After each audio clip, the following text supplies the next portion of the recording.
and gentlemen, sleuths of the night, once again, we gather in search of the truth, dark, and mystery. It's the Drunk Turkey Show. Big development today in the investigation into the murders of 4 University of Idaho students. According to state and local officials and court documents, 28-year-old Bryan Christopher Kohberger has been arrested. He was arrested and arraigned this morning in Pennsylvania. We have new details on what Bryan Kohberger was doing right before his arrest. Police says a tactical team burst in to arrest the Idaho murder suspect. He was in pajamas and latex gloves, stuffing trash into Ziploc bags.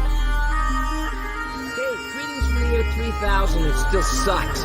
This is Philip J. Fry, and you're listening to the Drunken Turkey Show. Your one stop for this sort of thing.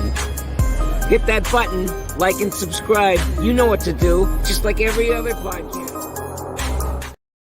What is up, man? It's just like every other podcast. I'm Daniel. Welcome to the Drunk Turkey Show. We got some news that has been broken today in the Bryan Kohberger case, referencing a couple of hearings that'll be coming up. One that was canceled today, that, well, not so much canceled, was rescheduled. And then I also want to look at a document that was also dropped by the defense team that, well, we'll get into it. We'll talk about it. It references the probable cause affidavit and a little bit of some of the stuff that I had been saying prior. It sounds like, you know, what I was saying, the defense's arguments were, or what they were going to be, is coming true. And we'll get into all those things. And then we're going to open up the panel for a little bit. I have one person who had emailed me. She is somebody who's familiar with the case and somebody who's familiar, and I don't mean like is from the area or anything like that. She's a content creator who is covering the case and has her own little, I guess, point of view reference on certain things.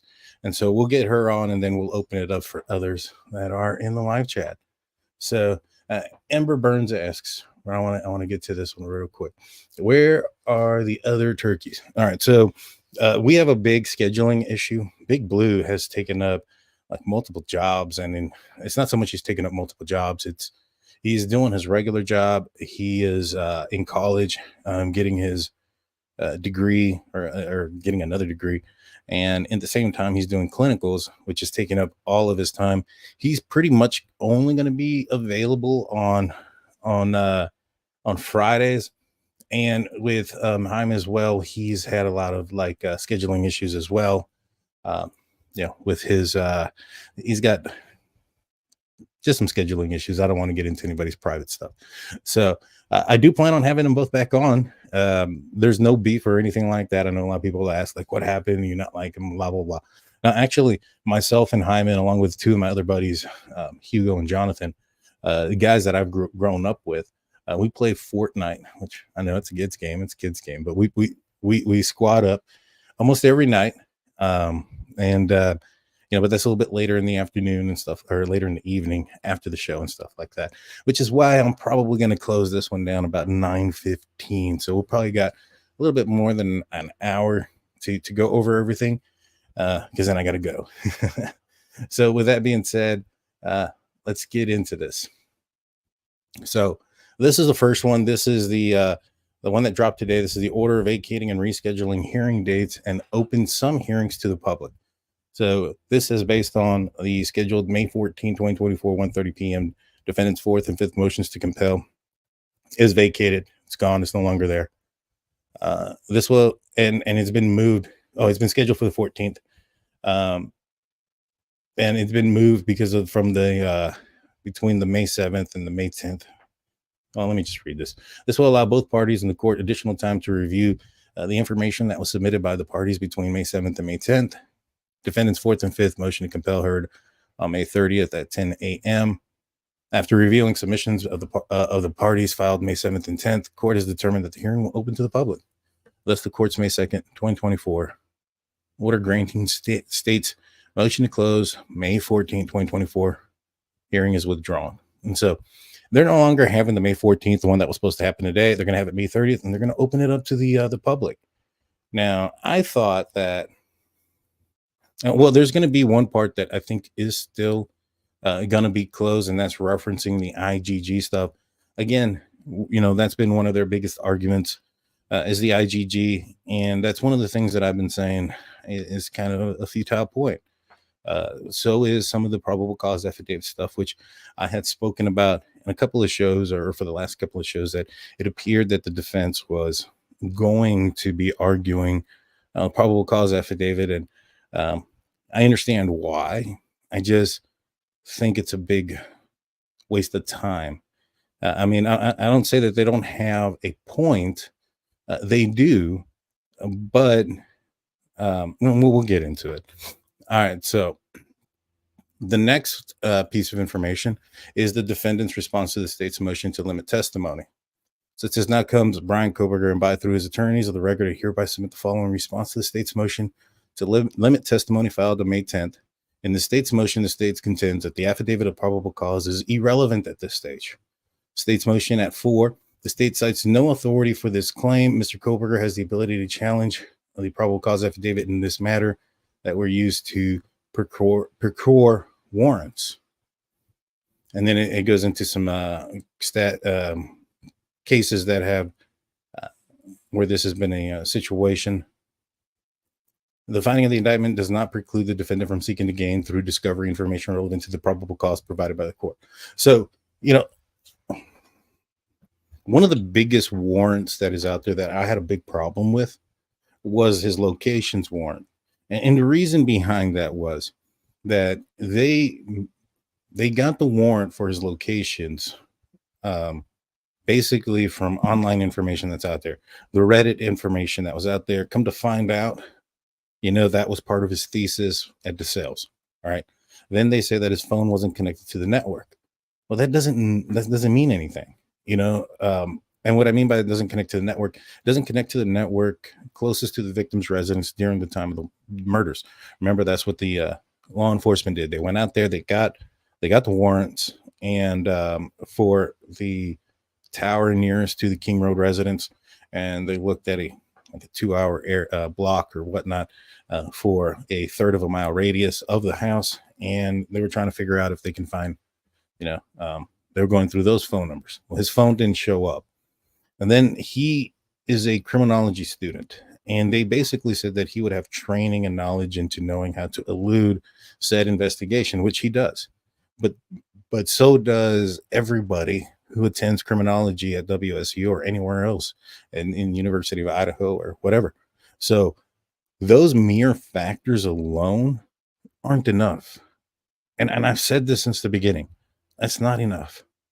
Now, the reason why it's going to be a big old loop and a big old circle and a big old nothing burger is because you have the DNA from the parents' trash pool. And this is why the state is saying that it's irrelevant.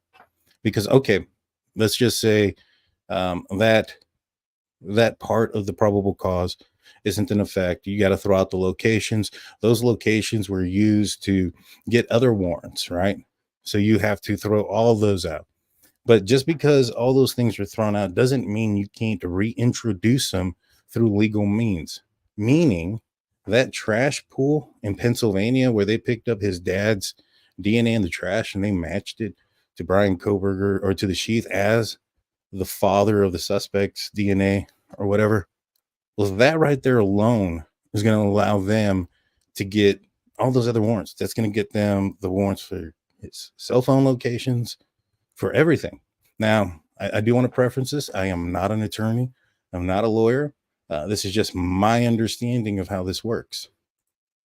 And so, and how I've seen it in my law enforcement career. And again, I never investigated any murders or any of those type of things. So this is, or this would have been well above my pay grade. But with that being said, my understanding of how this works is that way. You can still get all this information through that DNA. And I believe that's something of what they say in a couple of other documents, that even though, something may get thrown out, the fact that they were able to match the DNA on the for the familial DNA is going to basically um, fill in for anything.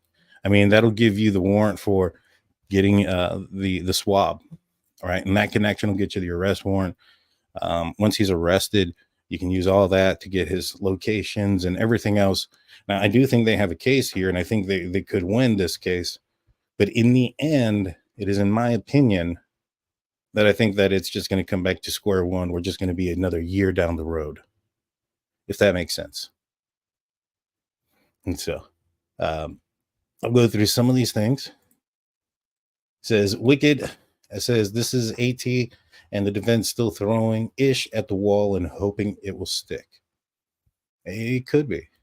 It could be. You know, and I do think that, like I said, they do have an argument here for those warrants.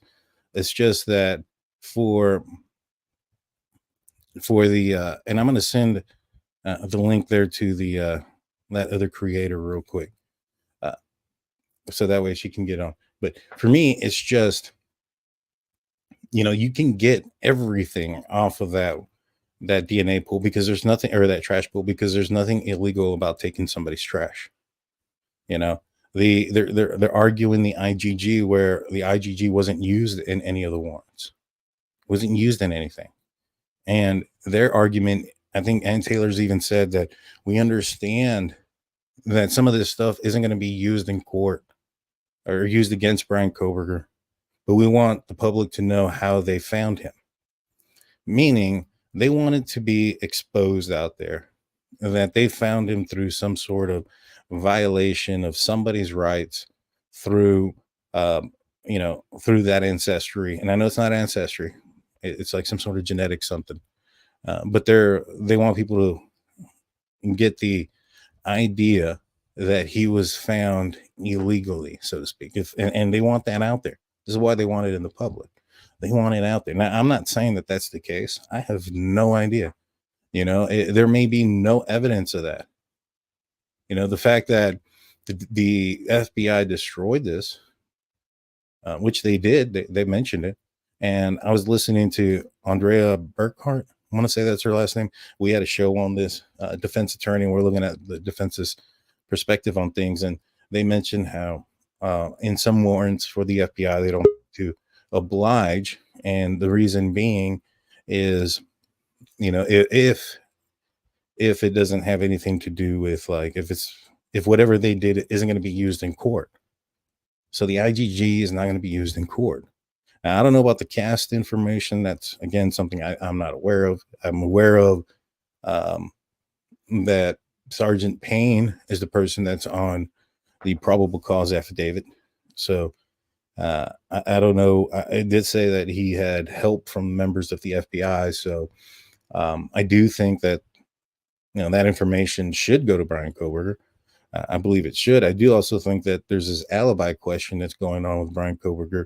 And in the end, I think that Bryan Kohberger should get the information that he is required to get and is asking for.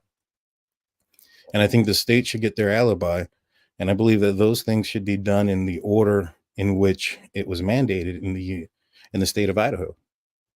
You know, which it should have been the alibi first, and then all of the defense.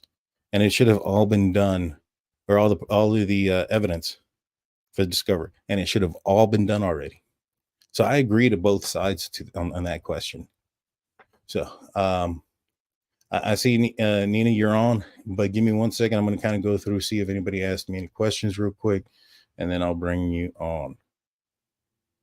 If you guys would put a couple of stars if you're going to ask me something, because it's kind of hard for me to see some things here. You know, sometimes when I'm going through this.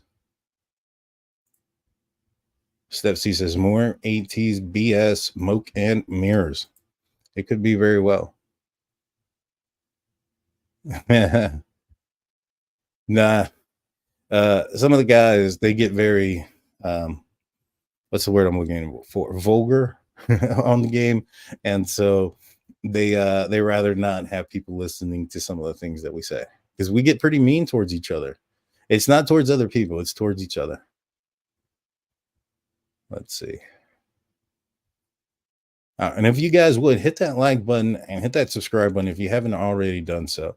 And the other thing I haven't done this in a while, but remind you of the channel sponsor, Data Seal.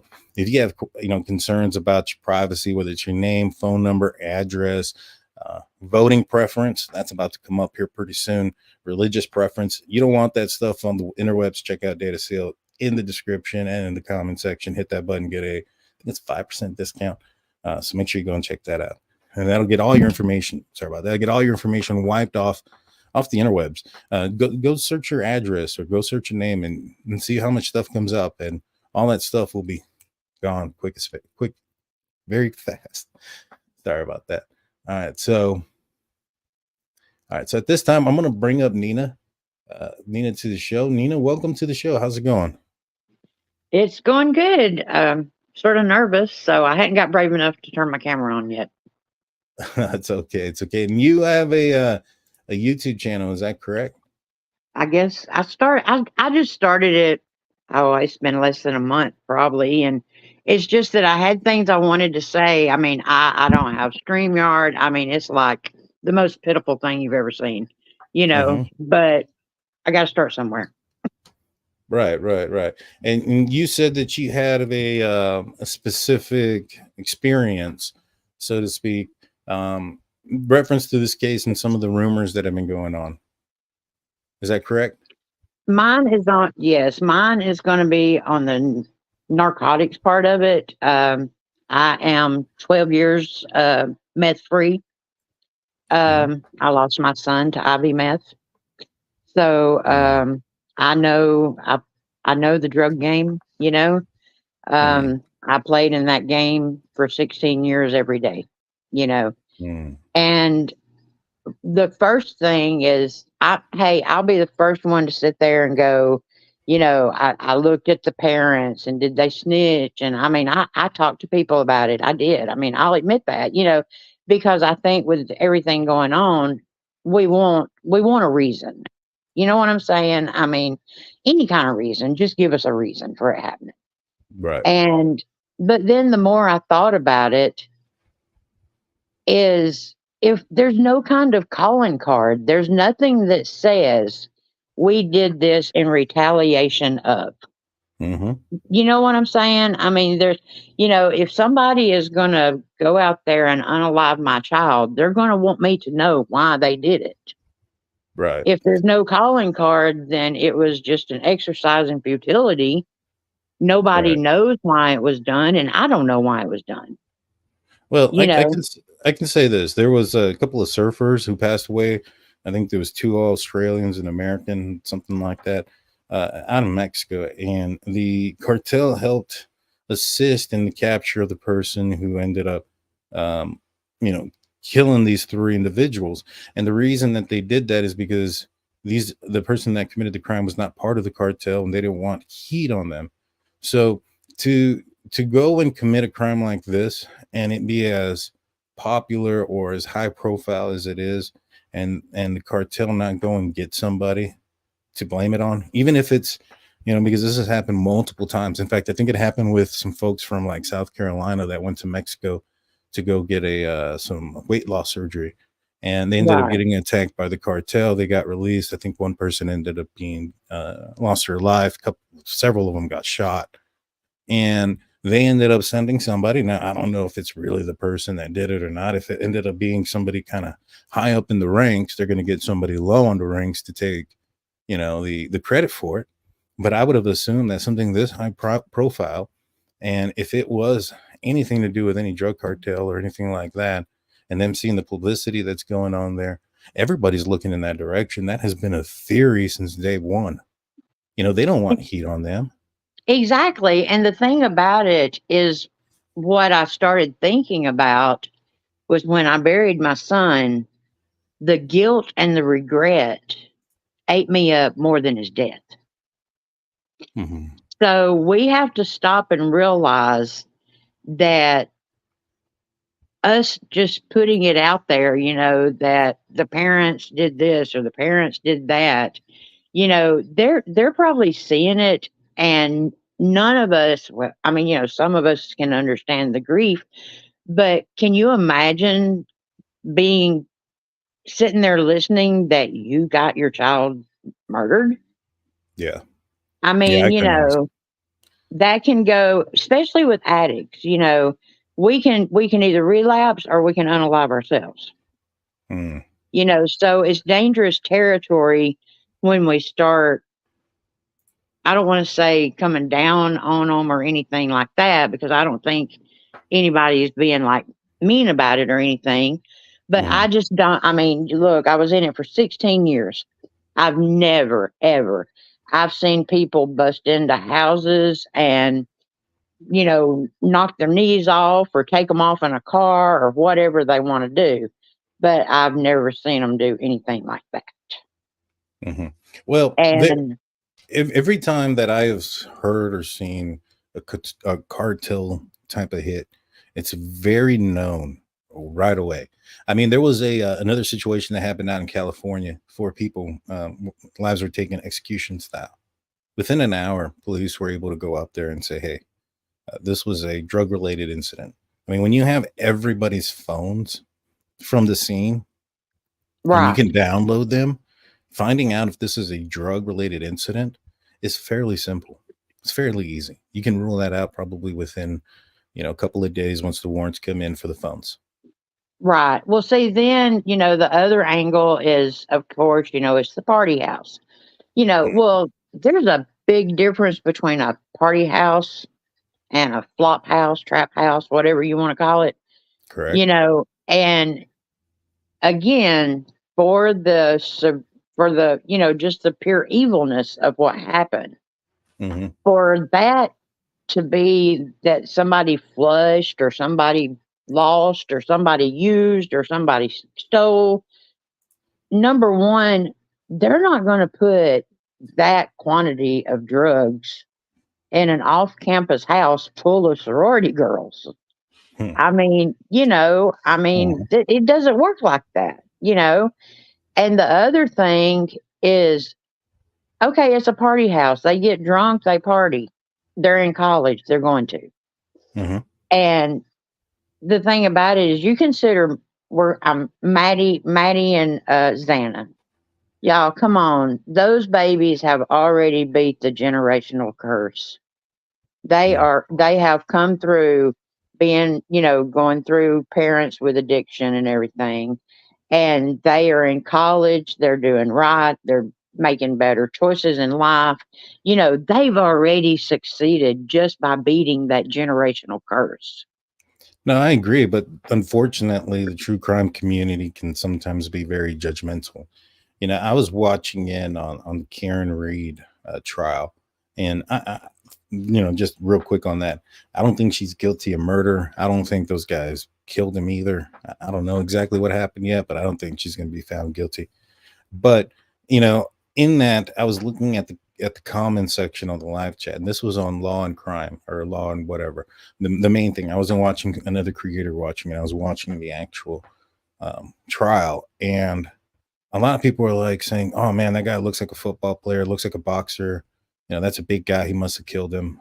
Just because of the guy's size or his extracurricular sports or his activities, and just going based on appearance and things like that." And I'm just like, man, that's very judgmental, you know. And I think that sometimes, and it's natural, it's normal, it's human being, but we can kind of, be quick to jump to one thing and be very judgmental um and be very cruel, you know. And so it's just, and like I said, in that case, I have no idea what happened. In fact, I've been talking with Lena from Truth and Transparency. She's going to be coming on the show a little bit later on this week to talk about the Karen Reed case, kind of give us their insight or her insight on the defense's point of view on things. Again, I haven't seen much about it. I'll be honest. I saw the opening statements and probably about maybe 5 to 6 hours of the trial so far, which I think there's more than that in a single day. So I really haven't seen much on it. But what I have seen, it doesn't seem like either side are proving anything, which the defense doesn't have to prove anything. They just have to bring up Right. reasonable doubt. And I think that that's very plausible in that case. In this case, however, it doesn't seem like any of Bryan Kohberger's arguments are that he's innocent. A lot of his arguments are, police did something wrong, so we need to throw this out. They looked at this the wrong way. They're not arguing that it's not his DNA. They're arguing as to how they found who he was through that DNA. Right.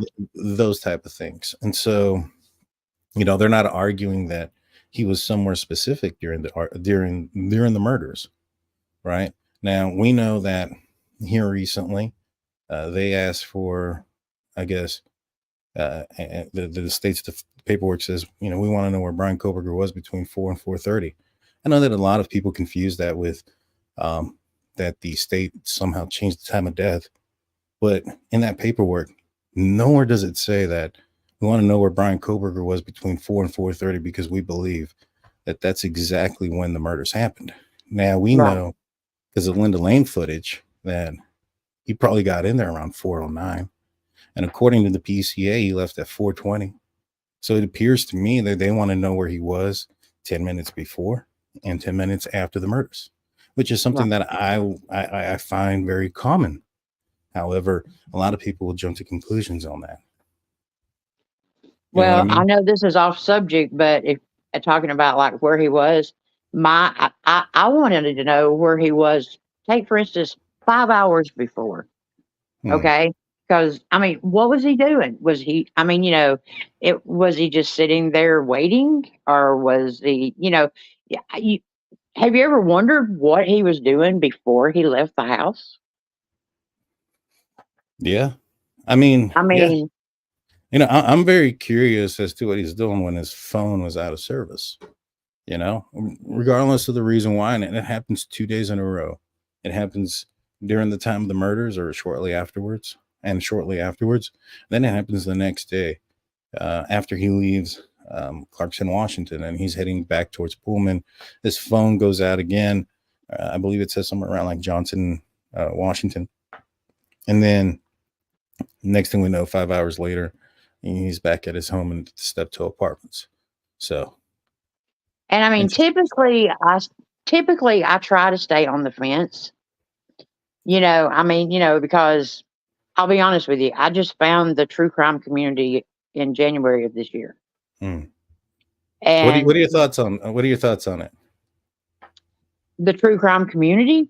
Yeah. Do you think it's done good? Do you think it's done bad? I think there's a lot of people who think both sides of it, or it's very few that are kind of in the middle. I'm kind of in the middle. I think that with me being an outsider, I guess you could say,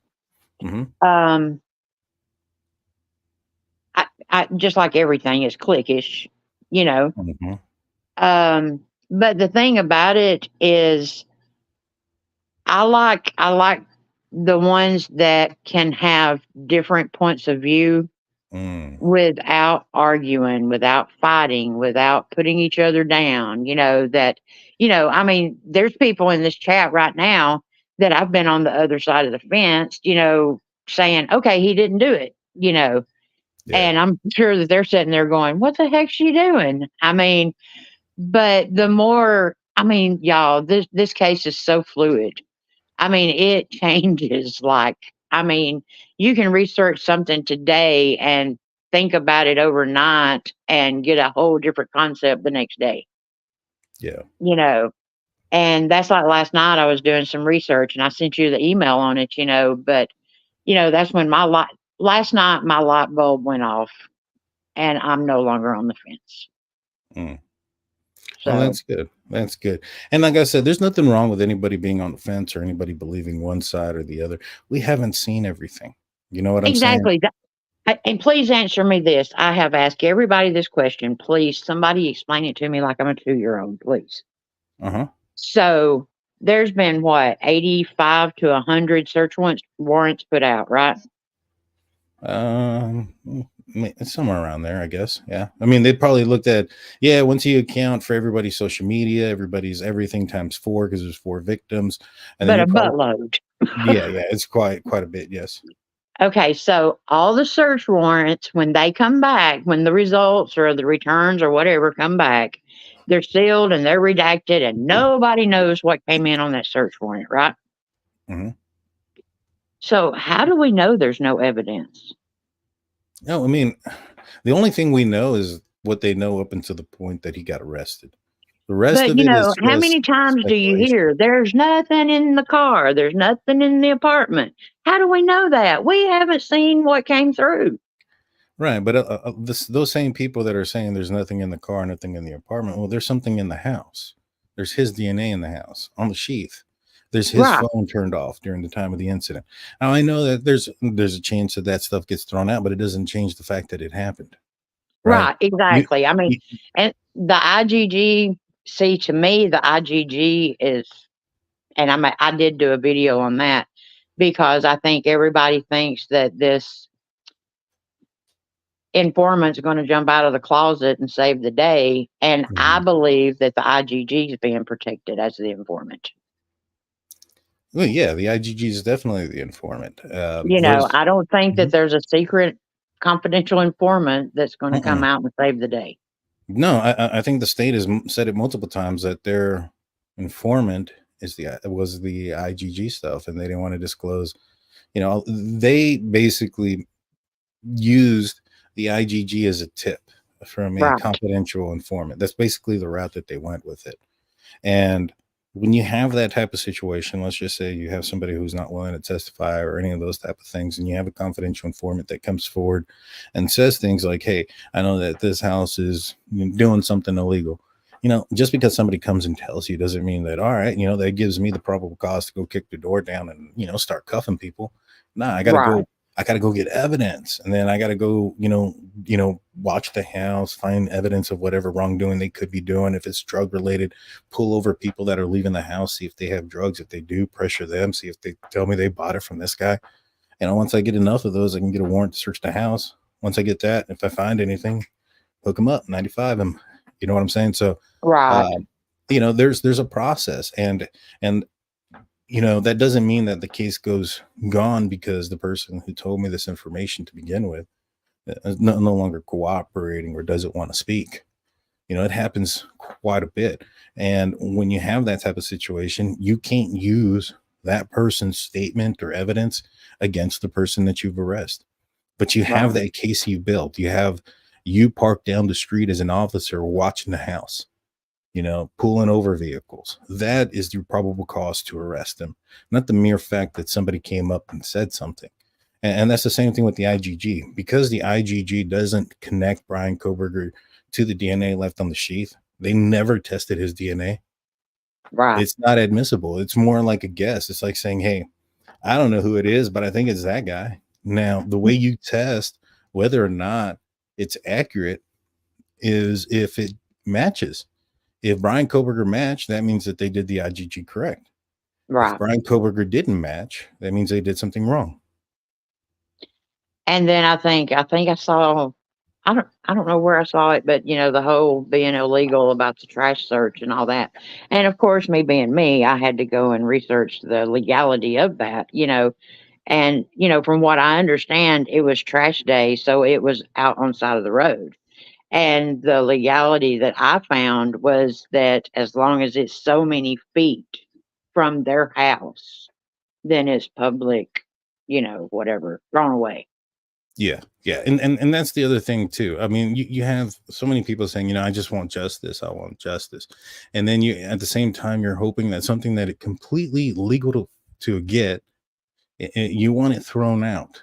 You know what I'm saying? Right. Now, it'd be one thing like the Karen Reed story, or even, Richard Allen, where there's alternate theory there. There's like, hey, this person did it. This is why, this is how, this is the evidence that we can put this other person to it.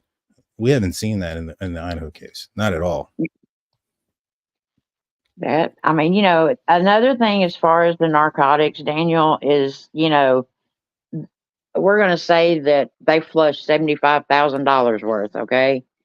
Y'all, some of these kids come from really wealthy families. And I mean, we're talking wealthy families that before they would let something like that happen, they would say, here's your cash, pay it off. It's done. We're done. See you later. But that debt could have been paid off. So I can't even go with that. Right. But like their information was taken, their tower, their computers, their phones, all that was taken.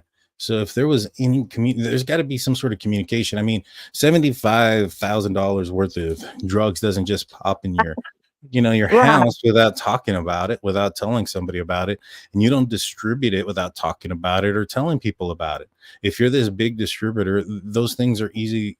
Those are things are easy to find. That's what I'm trying to say. Like it's frustrating sometimes because, I understand it answers a question of why, but it doesn't fit the bill when it comes to the other pieces of the evidence or the other things that we know, Right. and it's like, at least in the Karen Reed case, there's something that you can't necessarily debunk right now because we haven't seen all the evidence and everything. We can't, like, for instance, it could have been somebody else. It could have been the dog. I don't think that those scratches look like dog punctures. A lot of people, I don't know if they know this, but when a dog bites somebody, it punctures. You'll see a Right. specific bite mark. I don't see that on this guy's arm.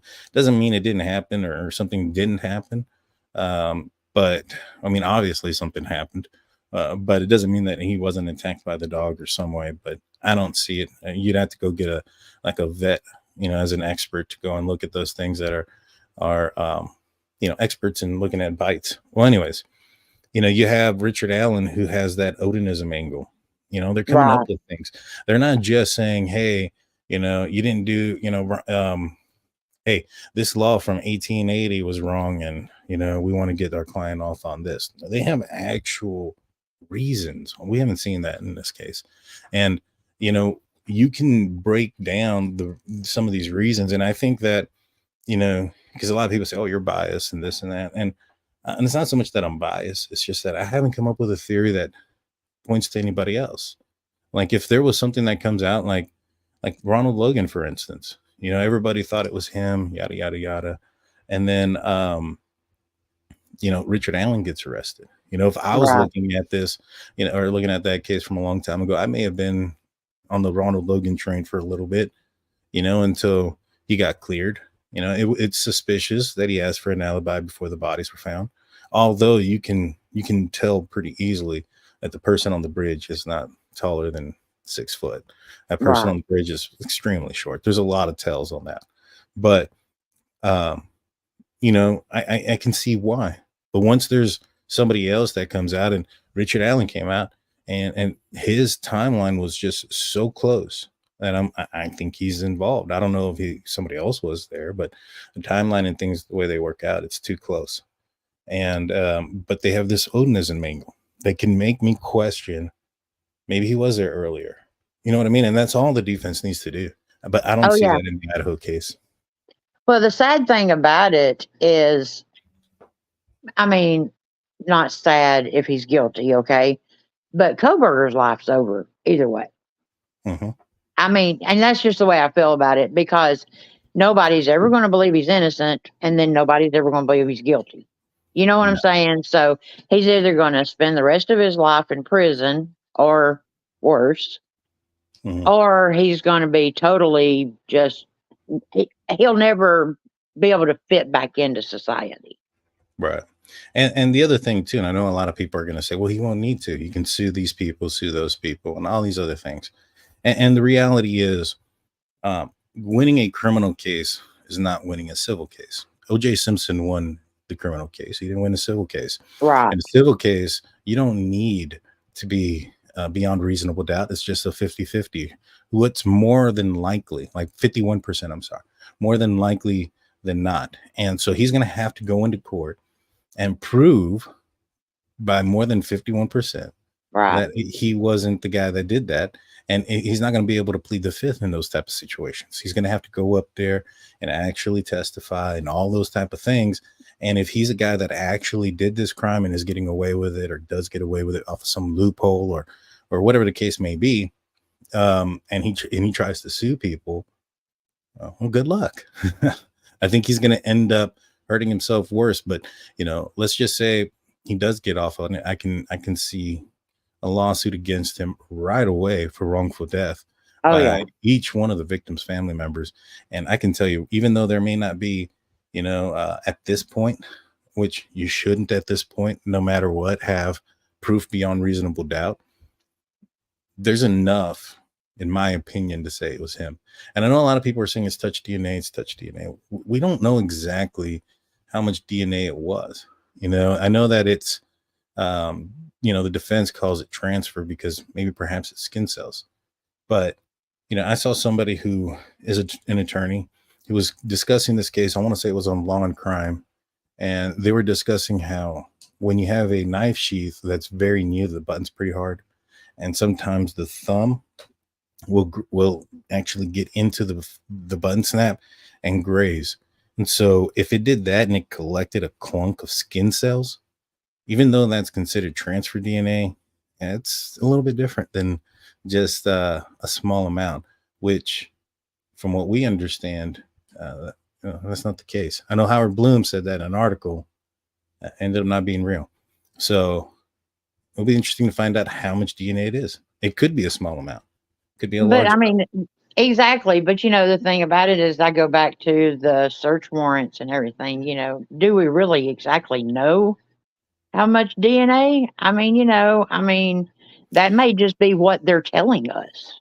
I mean, well, here's the other thing. It was enough to say it was him by 5 octillion percent or Yeah, something like that.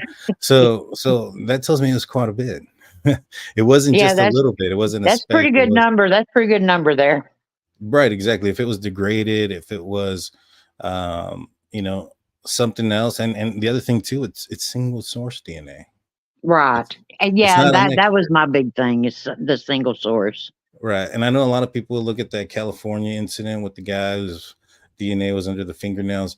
Ended up being he came in contact with a paramedic who also went to the scene of the murder. But the problem is that guy was a drunk. He ended up going to the hospital, and he was out in public, and he was Right. in areas, and he actually came in contact with somebody who went to that house. Bryan Kohberger doesn't claim to be out and about in a public area with a bunch of people or any of those things. He was by Right. himself in his car, driving around throughout that night. According to him, he wasn't in the hospital. He wasn't at the Moscow Police Department.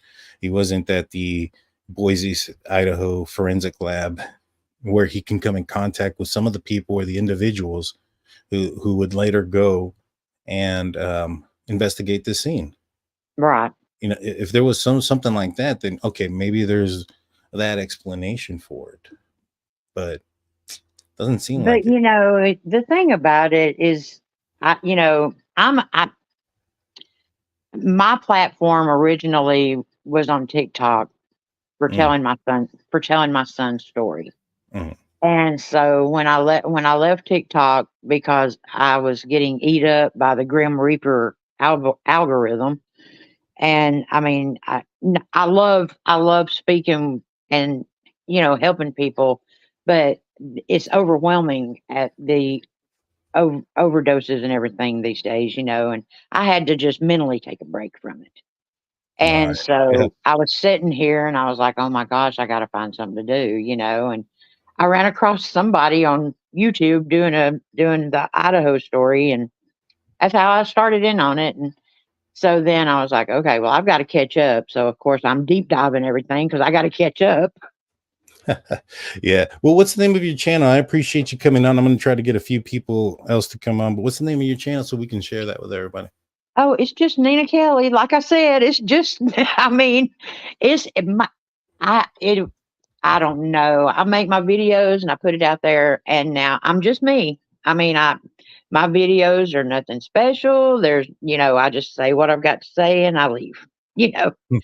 And but I don't know. I mean, I've got so much research and everything, and I was like, all I'm doing is giving it away to other creators, and I could make my own videos, you know. And I don't mind it. I'm not selfish or anything. I'm not saying that. I mean, but it's just I had stuff I wanted to say, and like I'm of the unpopular opinion that Dylan and Bethany are completely innocent. you know, and Gotcha. so I did a video on why I think they're innocent, you know, and everything, you know, because you can't hardly get anybody to listen to that. Boy, you say that, you're like, okay, you got to go. You're that crazy person. No, I hear you. I hear you. Well, thank you so much. I try to find it. Put it when you do get a chance. Go if you don't mind, get the link to your channel and put in the live chat. That way people can find it. Okay, I'll do that. Thank y'all so much. Thank you, Nina. You appreciate you. You have a good one. All right.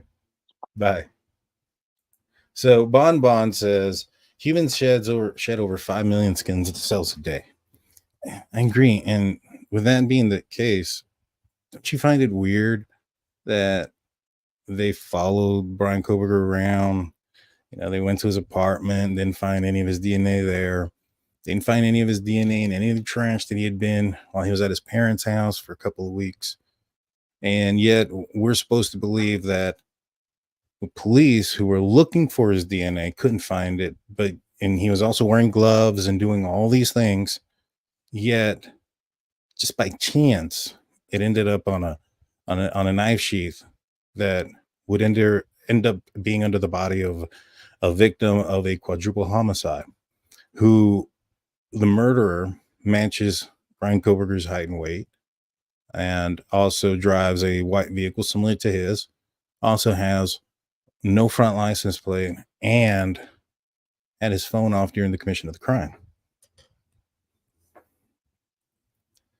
I get what you're saying, but it doesn't answer the rest of the story. And Miss again says, Daniel, though you refuse to even entertain that it's not him. No, I don't refuse to entertain that it's not him. I actually entertain quite a bit that it could not be him. I have many people come on board to talk about the fact that it could not be him. I haven't heard anything that fits the criteria. I mean, I can make believe, you know, that's what people say, have an open mind. Like, have an open mind and make believe. I mean, I can make believe all day, but when somebody tells me, hey, the University of Idaho was pressuring people, so they chose Bryan Kohberger as in efforts to not lose financial means, I find that crazy, because if that was the case and they wanted to frame Kohberger, like, when did the University of Idaho, realize that enough time was enough time? And they decided that they wanted to just arrest anyone. And if it wasn't before 4 p.m. when that knife sheath was collected on November 13th, and it wasn't before that DNA was entered into CODIS, how could they change it after the fact? So, and if we find out that DNA was entered into CODIS, I don't know, day 2, right? If it was day 2, they found it day 1, they get there day 1, they collect it day 2, find the DNA, enter that sequence into CODIS. Well, that's entered into their database. How can they change that? How can they change that later? So it's not that I'm closed-minded. It's I don't want to make believe. Now, we can talk about drugs and stuff, and we just spoke with somebody about the drug situation and how the police have their phones, everybody's phone, including those that survived, and downloaded their phones. If there was anything that, for picking up, supplying, or even distributing drugs, it'd be on there. Now, I can make believe all day and say, hey, maybe they decided to all get burner phones at the exact same time in efforts to, know that they're going to join some criminal gang later on and be in some sort of distributing or withholding drugs. So they know they're going to do this before they've met each other, because they've recently met each other, right? I think some of them just moved into the house. And so we're supposed to believe that all of them got burner phones and all of them knew this was going to happen. It doesn't make sense. Give me something that makes sense. I haven't heard anything at all that makes sense other than, Bryan Kohberger. I haven't found anything that says it wasn't him. Even the arguments that the defense are saying don't say that it's not him. Arguing that the, statute of reasonable doubt for the, or the, not the statute, the standard being reasonable doubt for the grand jury isn't arguing that he didn't commit the crime. Saying that the FBI looked at other people, that maybe perhaps didn't sign up for genetic testing. That doesn't say he didn't commit the crime. You know what I mean? Give me something that says he didn't commit the crime. Give me where he was between 4 and 4:30. He can't do it. His expert can't do it. The only one that they are attesting or arguing is the Floyd cannabis shop one. So yeah, we'll see. Like I said, I mean, just because I don't want to pretend or make believe doesn't mean I don't have an open mind. I'm more than happy to listen to something. I mean, if, like I said, if I was on the Ronald Logan train early on, and then they arrest Richard Allen, I'm not one of those guys that would have been like, oh no, it was Ron Logan the whole time. I'm not going to die on any hill saying this one person or that person committed the crime. I look at the evidence, and at the end of the day, there isn't anything that says this guy didn't do it. Now, is there a way that he can be found, can he be acquitted because the state can't prove their case? Yeah. I mean, it's happened before. I mean, Casey Anthony's a situation like that. And, O.J. Simpson. So they were found, not guilty. A lot of people still accuse them of being the murderers. And guess what? I mean, I haven't seen them sue a lot of people. So we'll see. All right. I got somebody in the background. Truth Exposed. How's it going? You know what? I know I already put it out there, but I'm going to put it like this. Yeah. All right. Truth Exposed. You're on the air. What's going on? How's it going? Not a lot. I just wanted to add to it about explaining some of the things that goes on in these forensic autopsies. Mm-hmm. Okay. Since 2020, they have been able to estimate actual time of death within a 45-minute margin of error if you've been dead longer than 5 hours or less than 50 by measuring decomp rates in your tissues and cells. Mm-hmm. And they've been able to do this since 2020.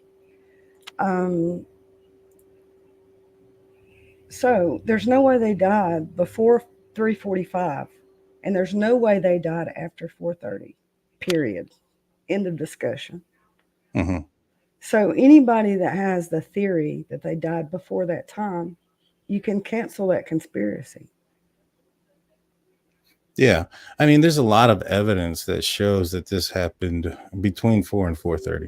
I mean, Right. it's not just the car. You also have the download of the phones of the witnesses, the surviving victims. I assume that when one of them woke up, they may have checked their phone at a certain time.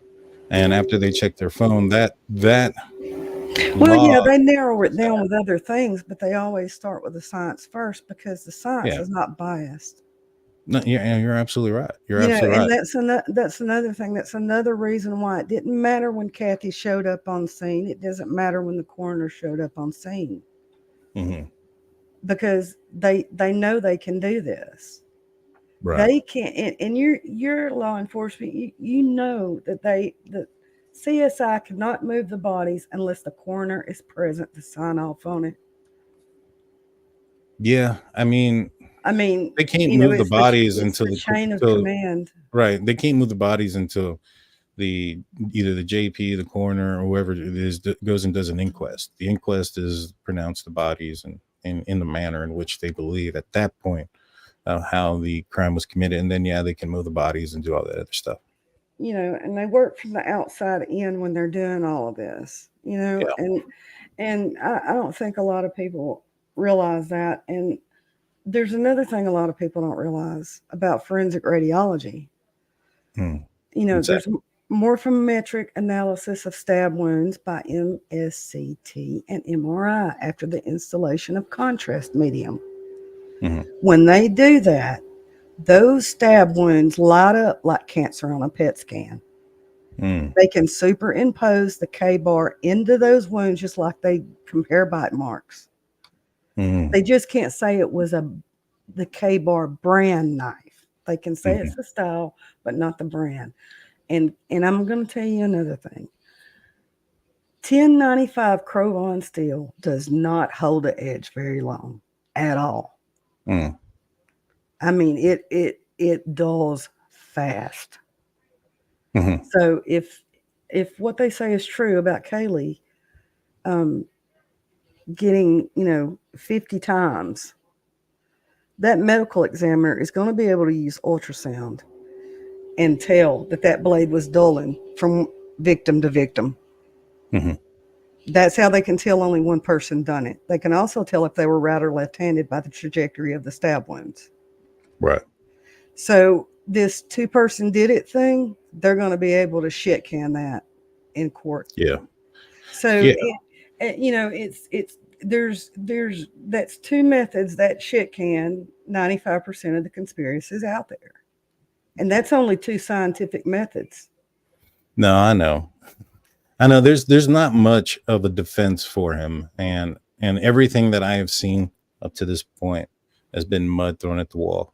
I mean, the arguing of evidence that's not being used against the client, the arguing of the statute of grand jury, from 1880. The only argument so far that I've seen that questions something is the Floyd cannabis shop video, and their argument is for an hour before the murders actually happened. So even if that isn't him at 3:00 in front of Floyd's cannabis shop, that doesn't mean it's not him at 3:26 in front of Indian Hills Drive. Right. You know what I mean? So, well, people don't realize how far forensic radiology has came in the last 15 years. I mean, part of my job is looking at MRIs. So, and not only that, when it's a dead person, they can turn that radiology up and get really clear pictures because the person's dead, Yeah. So, I mean, it's, there's a lot of stuff about the science that people don't understand. And it's really sad because I have said these same 2 things for the last year. And when you were doing the debate with Lana and you were sharing mods and she tried to say they died shortly after 2 a.m., I said this in chat and got blocked, and I've been blocked ever since. Well, I know that Kaylee left voicemails all the way up to like voicemails and text messages till like 2:50 or something like that, 2:50 something. So anything happening before that, I've even heard people say that this thing happened like at 1:00, even though there's video of Kaylee and Maddie at the grub truck video at 1:45. Right. It's tunnel vision. A lot of people will say, "Oh man, that answer answers a lot of questions for me, but it doesn't answer all the questions." And sometimes when you are tunnel vision on the answers the questions it does answers, you completely pass by some of the more obvious explanations. Like, for instance, somebody saying that they heard something at 1:00, and we know that there's a video of these individuals other places at 1:00. Right. So, well, the drug aspect drives me nuts because if it's important enough to slaughter 4 people over, that house would have been tore up with them looking for drugs or money. When drug dealers take a loss, they usually write it off. Yeah. Most of them. If it's that much money and that much dope and that drug dealer is that big of a kingpin, that was a drop in the bucket. Yeah. No, you're right. I just don't, a lot of this stuff is so outlandish, it just makes you want to roll your eyes. That's why I wear sunglasses. Well, Daniel, I enjoy your show. I wish I could be a part of chat, but I got blocked a long time ago. So you got blocked in our chat. What's your username? We'll make sure to get that. The same one that's I'm using in StreamYard. All right, I'll make sure to take care of that here in a few minutes. Thank you so much. And I've never caused a problem in chat. It's just some people can't stand science when it shit cans their beliefs.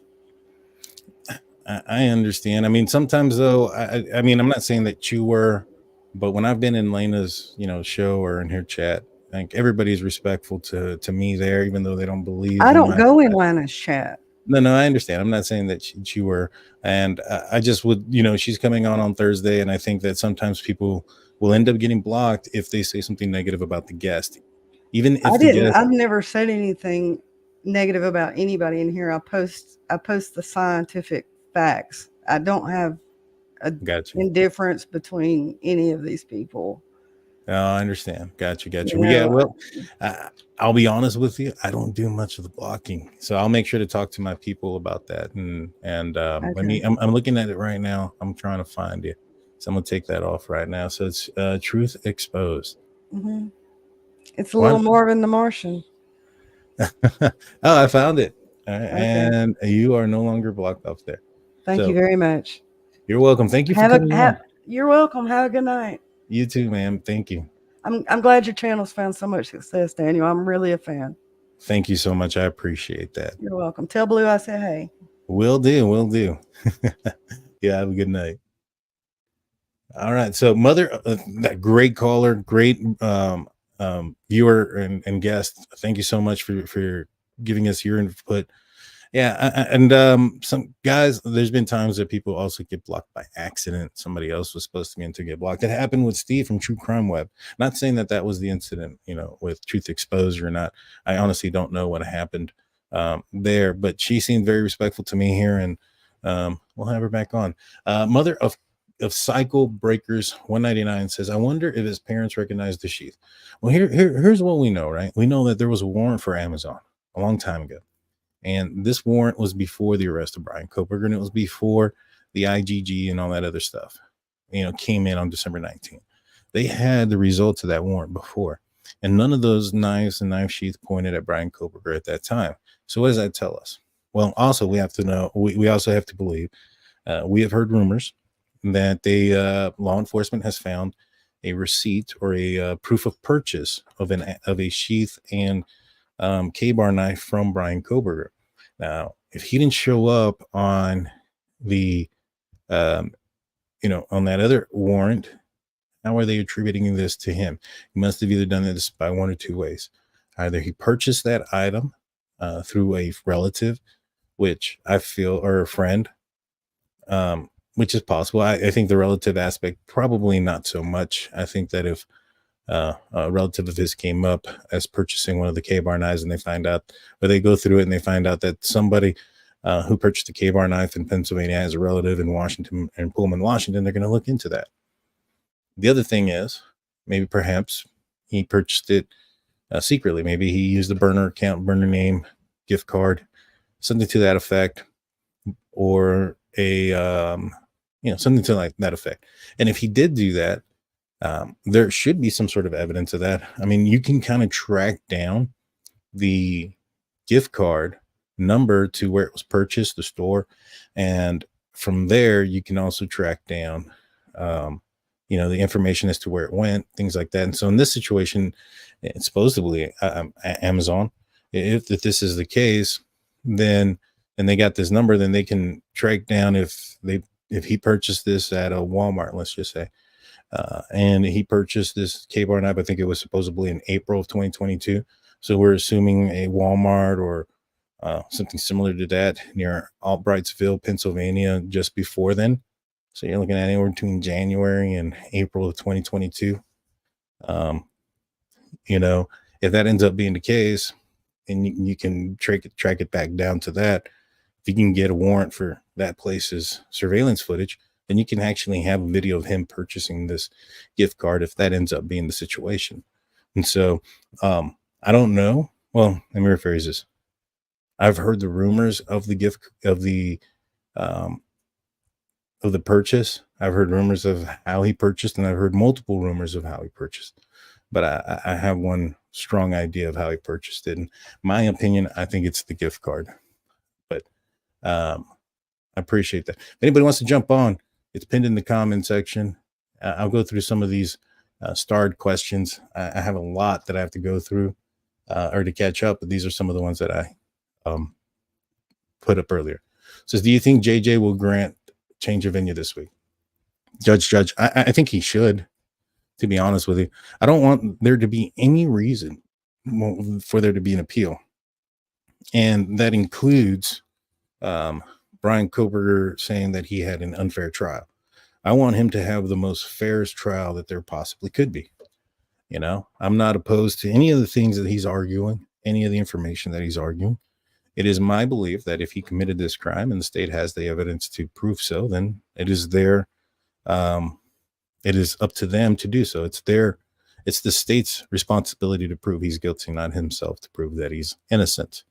And I believe if you have enough to, you shouldn't arrest him until you have enough to put the guy at least behind bars. Now, I understand that there's a heightened sense here. There's a urgency, so to speak, not because the University of Idaho is pissed off because of money, but because a heinous crime was committed. 4 people were murdered.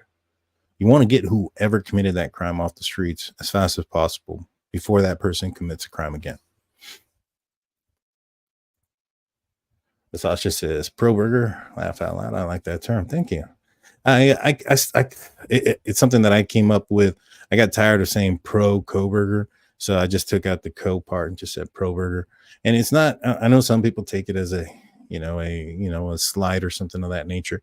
And it's not for anybody or everybody who thinks that Bryan Kohberger is innocent. It's for a term that I use for folks who think that Bryan Kohberger is 100% innocent. There's no way he could have committed this crime, and that anybody else could have committed this crime, including police, FBI, Pennsylvania, anybody. It doesn't matter who they are. And there's no possible chance that it was Bryan Kohberger. He's 100% innocent. If he had committed this crime, he wouldn't have gone away with it because he's a god and perfect and he doesn't do anything wrong. That's where the term comes. It's not just for everybody. I know some people take offense to it just because they think he may or may not be innocent or they're on the fence. It's not directed to you, not directed towards you. But we do have a mug. It's in the bonfire website. It says, don't be a pro burger. Go check it out. Kingsguard says, since the PCA, they have performed more research and analysis backed by facts and data as opposed to the probable theory that implied guilt. 100%. Heidi says, do we really know there's no calling card? I mean, I guess we don't, I mean, it's kind of similar to the Richard Allen case, right? How many people can say that they were aware of the sticks and the formations of that the bodies may have been positioned in or staged in? Not very many. That was a surprise to a lot of people. It was a surprise that Richard Allen got arrested. Nobody knew he was a suspect. So it's a possibility that there is a calling card on there. However, in efforts to calm the masses or the public in a situation where you have like a drug-related offense and there's something heinous that occurred, you want to get out that to the public that this was a not so much targeted event, but a isolated situation where there was a drug crime. You know what I'm saying? It wasn't something that anybody should be in fear of. And I know that early on, prosecution was like, hey, this is a targeted event, yada yada yada. I don't think it was because of guns. I think it was solely because of suspect number 1 at the time, and that was Jack DeCore. And I think that everybody in their right mind would have assumed or not, maybe not assumed, but would have put Jack DeCore atop of their list come day 1. It was the ex-boyfriend. He was there. I mean, we don't know this, but they knew this at the time, that Jack DeCore was at the corner club with the girls. They knew that he lived down the street. So all those things, you had the mayor come out saying that this was a crime of passion. They walked it back, and they even walked back the targeted, question. But they also said that they thought that the house was targeted. And I agree with that theory. To me, that theory holds the most water, that it was a house. And the reason being is it answers every question. It answers, why he would go in there, why he would commit this crime. It answers, if there was a vehicle, parked outside, why he would still go in. If it was, like, for instance, Kaylee's vehicle that was purchased, Ethan's vehicle that was out there parked as well. Perfect crime doesn't match up with that scenario. And so if you haven't seen it, go back and watch it. I think it's under how I think he committed the crime. I did it months ago. And so far, everything has kind of, aligned with everything. Now, if something comes up, and it changes my, something concrete comes up, let me put it that way. They say, hey, Bryan Kohberger took a picture of the sky at, 3:55 a.m. and he's at the Wawa Park. But shoot, it's not him. Somehow, some way, it's not him. And you got to move past it, regardless of everything else. I mean, you can look at all right, how did his DNA get on the sheath? He must have had come in contact with either the killer or something that the killer also got in contact with. And so, you know, you're going to have to figure out where he was to try to figure out, you know, if somebody else crossed paths with him, things like that. But we don't know that because we don't even know where the hell he was during 4 and 4:30. So it is what it is. Let's see. Susan says, I think what pro BKs argue is how cops got to him. They think it was by IGG. We know they got from cell towers, but how they filter that to BK, if it was a tip, does cops need to tell that in the PCA? The cops need to put anything that is either exculpatory or that they plan on using against Bryan Kohberger or to the defendant. So if there's something that's not being used, like the IGG, wasn't used in any warrants, wasn't done in, you know, used in anything, then yeah, they typically don't have to disclose it. It's been used before. The Golden State Killer is, I think, the most famous incident where it's been used, and nobody batted an eye in that situation about you know, going through ancestry or genetic tree or whatever it was called.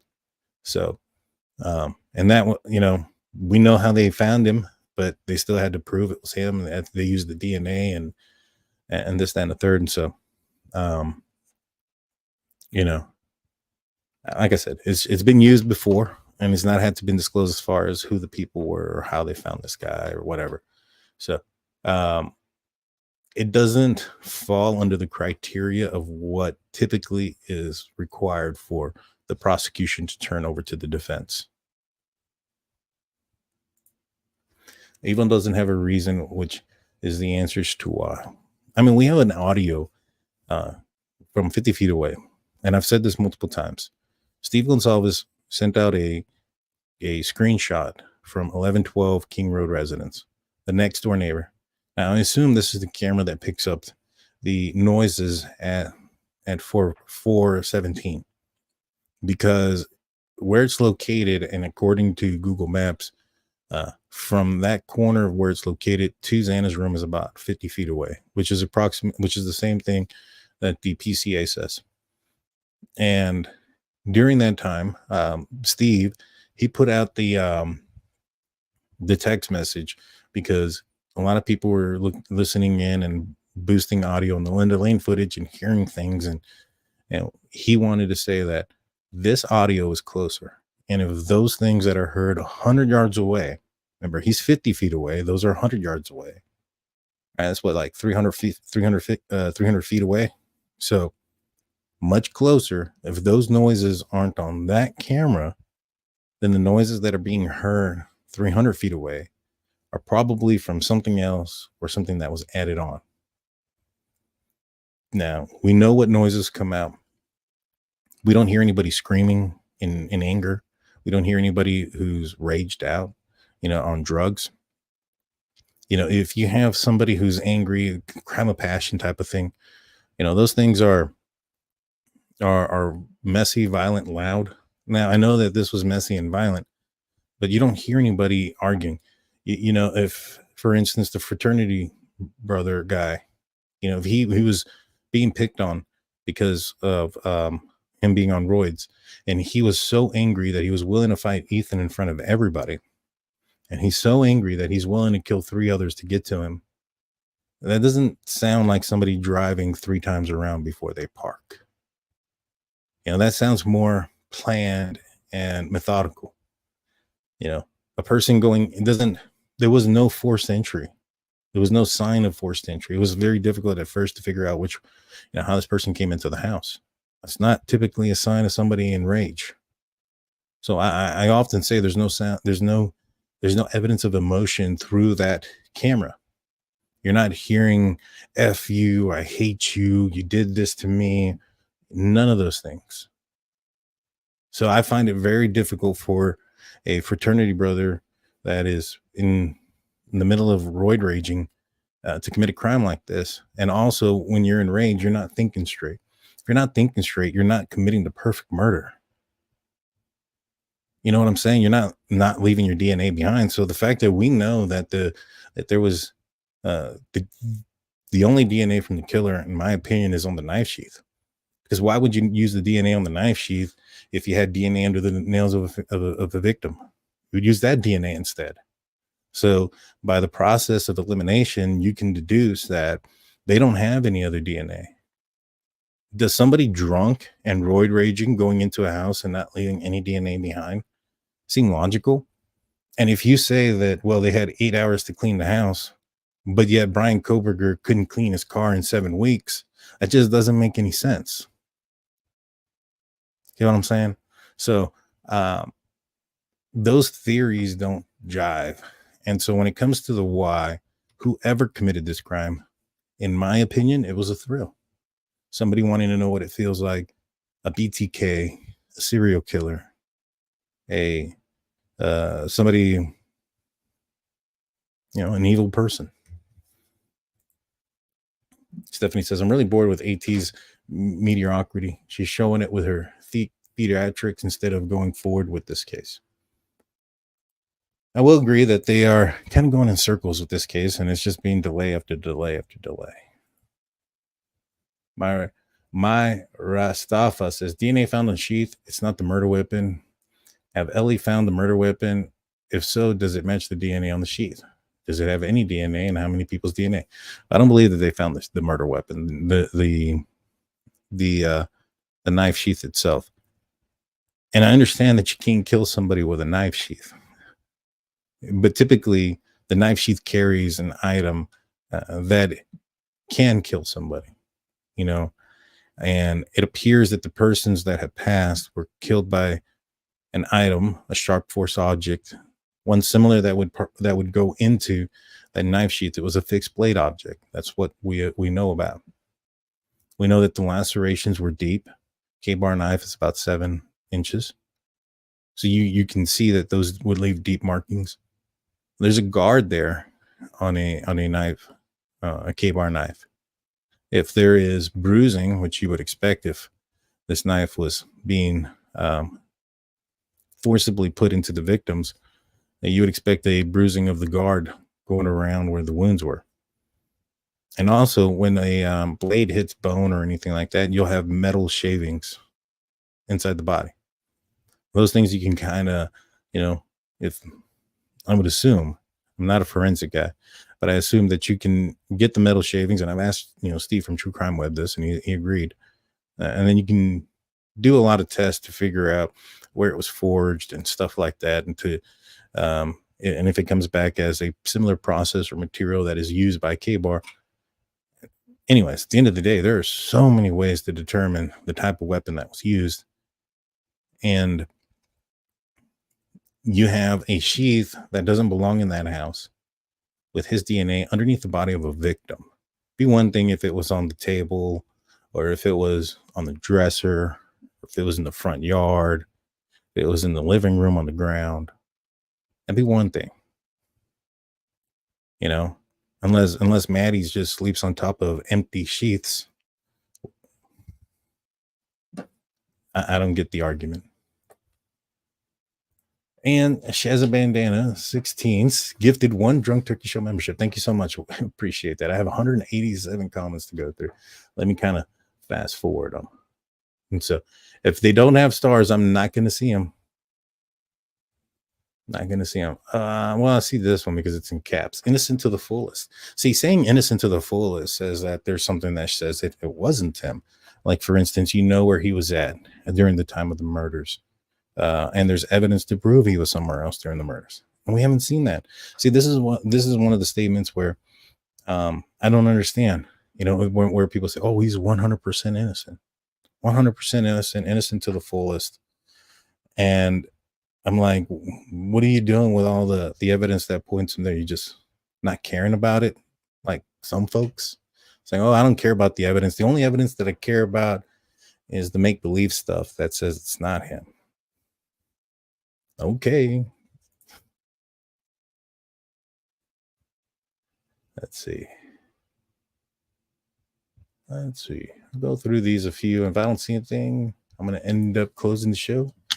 We have Steph C say, only lay people who watch too much think CSI think he's innocent.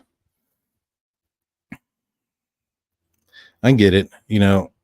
the CSIs and the Law and Orders and all the other stuff kind of put this, like, I don't know, filter on what crime is, and it looks pretty, just like a filter, and all these things. But in reality, crime's usually boring and it's pretty straightforward. Things like that, like filter. You take off the filter, and the person behind the filter is usually boring too. So, same thing, and. And like I said, in true crime, it's usually pretty straightforward. Very rare are there sometimes, are there situations of conspiracy? Do they happen? Yeah, 100% they do. Often they happen, not very, but when they do happen, they're highlighted. They're brought up into the news and things of that nature. All the other ones, the countless of crimes that are done correctly and everything else, the 99% don't get brought up, just the 1%. And I understand why. I mean, you should, but you can't look at the 1% and think that it's the same with the other 99. It's not.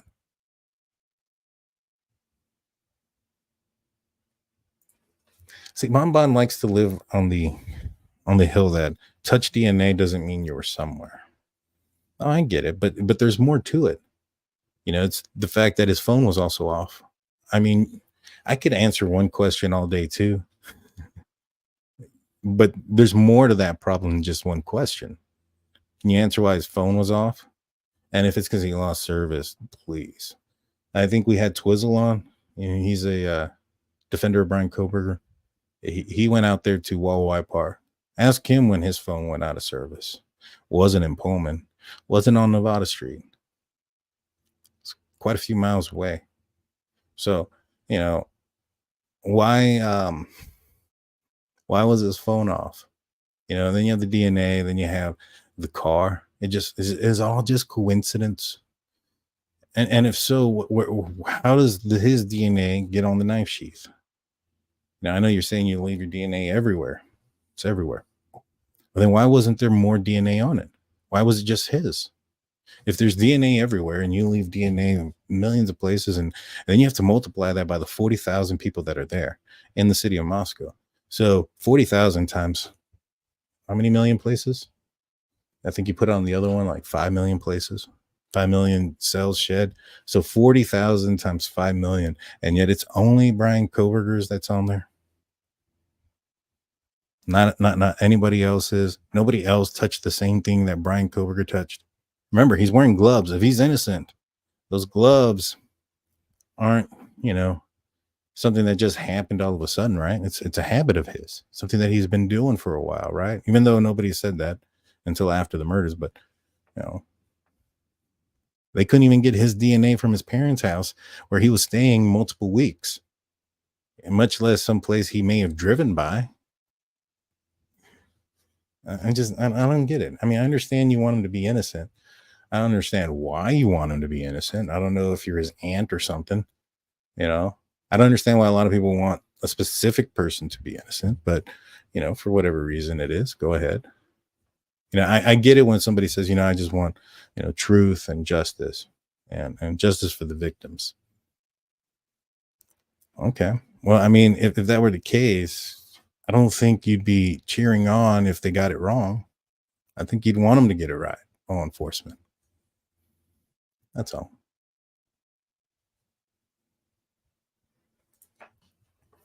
Cynthia says, do you think there's another suspect involved? No, I don't. Not at all. I can see you. How did you narrow down that the IG tree landing back at BK? Does it matter? When they matched BK's DNA to the sheath, it made whatever the IgG said accurate. Right? Now, if the IgG said, hey, you know what? It's Bryan Kohberger, and then you go match it and it comes back not Bryan Kohberger, then that means your IgG was wrong. You did it wrong. Now, if you say that it is Bryan Kohberger and you go and you look and test and it comes back to Bryan Kohberger, that means you did it right. I mean, it's exactly like if somebody were to say, hey, 2 + 2 is 4. And then you go get a calculator and put 2 + 2 is 4 and it comes back as 4.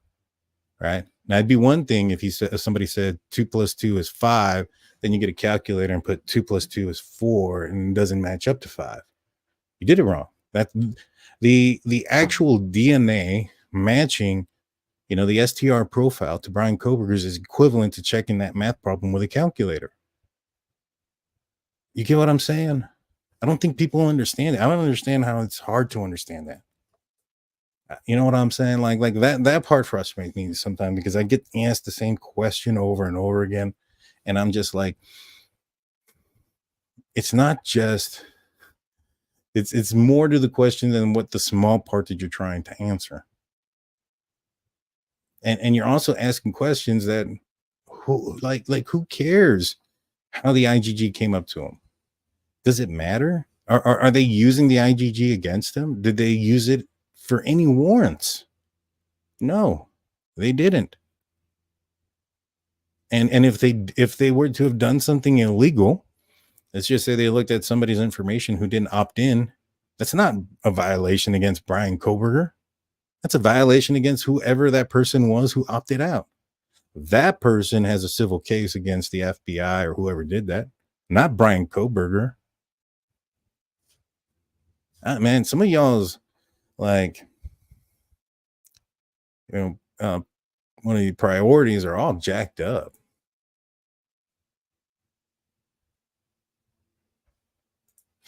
What about the cross-contamination by Law E and lab equipment or lab tech at one of the labs regarding the sheath? Okay, and I agree that's a possibility, but it was collected by the Idaho State forensic team and it was transferred to Boise, where the Idaho State lab put it into CODIS. So Bryan Kohberger would have had to have come in contact with somebody from those departments. When you look at something like the knife sheath, even the lead detective isn't going to pick it up. He's going to look at it. Body might be moved so they can get a better look at it, some pictures, but it's going to be the forensic team that handles that. So how do you connect Bryan Kohberger with those from Boise? And then you also have the situation where he claims he was by himself the entire night. He wasn't out somewhere. And the places that he's claiming to have been is driving around on the road inside of a vehicle. The DNA that's on the sheath, it's on a brass item, which degrades the DNA sample quicker. So you would assume that DNA would have had to have been applied to that button sheath relatively soon prior to being discovered, or within a day or so, or a couple of hours or so. And if that ends up being the case, if he was by himself, didn't stop anywhere, went to the park, how is he putting DNA everywhere else? He's not. It's not. Now, if he came up and said, hey, you know what? I know people in the Idaho lab or whatever, or I have a student who is friends or is in that kind of like, I don't know, something in forensics and went to the Idaho State lab, then okay, then maybe there's a chance there. But that hasn't come out. He hasn't said any of those things. He doesn't have a witness that I know of that's come forward. I mean, everything that they argue so far is through cross-examination of the state's witnesses, meaning they don't have any of their own.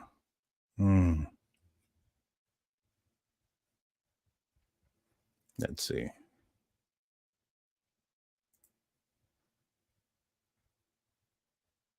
Oh, okay. I don't know if you put this out there serious before or after I unblocked her. Hope she didn't get blocked again. Let's see. I'm going to scroll through this real quick. Almost to the end.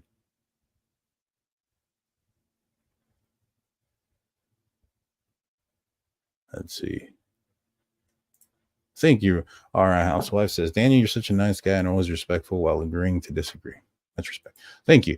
I try to be respectful. I know sometimes I can come off a little bit blunt, especially in texting. Don't text me anything. if you have something like not negative, but like if you disagree with me, because I usually I don't sugarcoat anything. I just come up straight. Somebody says something like, oh man, you can leave your DNA everywhere. And then I say, well, okay, well, please explain the car, the phone, everything else. I want to hear a real story. I don't want you to answer the first question or the last question I asked. I want to hear the full story. Full story, put it all in context, and tell me if you think it's believable. Nobody's yet to do that. I know some people say I'm not open, to Bryan Kohberger being innocent. Well, I'm asking, and I've asked multiple times. Twizzle's come up here, try to defend Bryan Kohberger. His argument's been, I mean, the last one was, they changed the time of the murders when they didn't. They said they were looking for him between that time and 4:30. Nowhere in that paragraph does it say that. We're looking between Bryan Kohberger between 4 and 4:30 because we believe that is the exact times that Kaylee, Maddie, Ethan, and Xana were being taken. Their lives were being taken. It's, again, I wear sunglasses for a reason. And I'm not attacking Twizzle. He's a good person. He comes up here. He's respectful to me, even though we disagree. So I'm not saying he's a bad person or any of those type of things. He has his beliefs. He just hasn't swayed me one way or the other.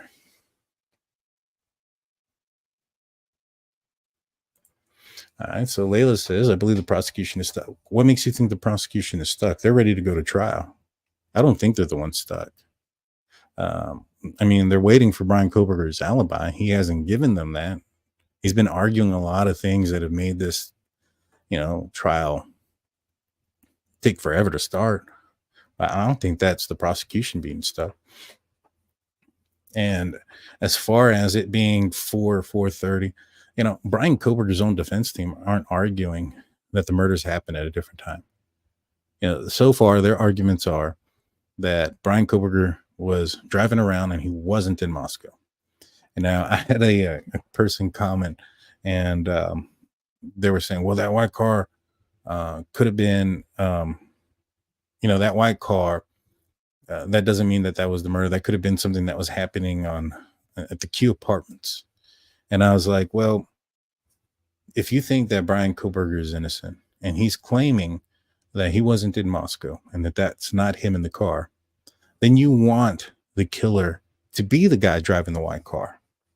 Because if he's not in Moscow and that white car and that killer is committing the crime, that means it's not him.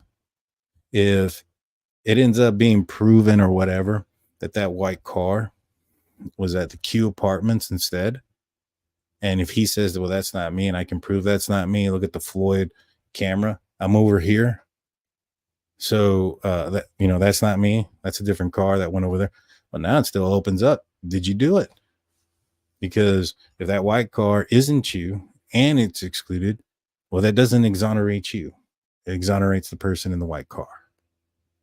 So those that believe Bryan Kohberger is innocent and that he wasn't in Moscow should be dying on that hill that the person in the white car was the killer and that person was somebody else other than Bryan Kohberger. And I thought it was funny because even though I'm arguing in something in favor of Bryan Kohberger, some people are so close-minded that even when I say something in favor of Bryan Kohberger, they think that it's automatically negative and that I can't possibly say anything in his favor, so to speak, and it not be something biased. So I don't know. Let's see. Also, the next live that I'll be on, I'm thinking it'll be on Thursday. I'm not going to be going on tomorrow. I'm going to be working on my car. Unless you guys want me to put my phone up and hit the live button, you guys can see me struggle with my car. That's because it's never something that happens real easy. It's something that I have to do multiple times. In fact, I am taking off the head for the second time in the last couple of days just because I didn't swap out the head studs. I bought some new ones that are more durable, and I think that it's probably not the best idea to use the factory head studs on a vehicle that's 25 years old and that you replace the head on. So I'm changing that out, the gasket, and putting my car back together. So let's see. There it is. Oh no, Steph C says she can't get through on StreamYard. Sorry, Steph. Text me and we'll see about getting you on and scheduling something. I don't know who you're talking about. Let's see. We don't, and the other thing is too, like, I don't really talk about other creators or if they're doing something right or wrong. I don't bring up any other creators. I don't tell you guys who to watch, who not to watch. My opinion, you guys aren't here to listen to me talk about other creators. You're here to listen to me talk about Bryan Kohberger or Karen Reed or Sebastian Rogers or whoever that, the case is on. It's not about the other creators. And so if somebody's on another channel or this or that, it bothers me none. I've heard people say, "Oh, this person here is a mod on this other channel that doesn't agree with what you say." So it doesn't bother me. It never has. I don't watch a lot of those other channels or many other channels, to be honest with you. Right now, if you were to get on my YouTube, all you'll see is like troubleshooting on Honda Civics because the car has been giving me a lot of headaches. Let's see. The rumor on the search warrant where we can all see that don't show any returns. Oh, I don't know. I think that there are some rumors that are out there. I mean, some search warrants that don't show anything, but then there was like attached paperwork that showed some stuff. I think like the gloves and the goggles and the shovel that was found in his car. No, that was attached to it. I think that was inside his house. They found the ID cards and a bunch of other things and in a glove box, in a glove inside of a box. Remember that weird stuff? Sounds like he was taking momentums. I don't know. That I think was on a supplemental page, but I really don't know. Let's see. Oh man, I'm not nowhere near the bottom. All right, hold on. All right, Bonbon says, why does it have to be a pro-burger? What about people who believe in our constitutional right of innocent until proven guilty? I have no problem with anybody who believes in innocent until proven guilty or any of those things. What I have a problem with is when somebody's like, oh, it's not Bryan Kohberger, but it can accuse.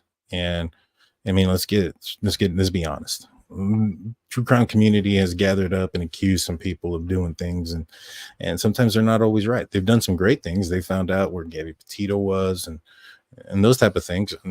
But they've also done some other stuff, like including in this Idaho case. I mean, you had a professor sue a TikToker who was claiming that she was involved romantically with Jack DeCore and that they had some sort of plan to take the lives of the girls. And she ended up getting sued quite a bit, that TikToker, and people followed that person. People believed that. They started threatening. The threats are the crazy part, right? So it's not just the innocent until proven guilty.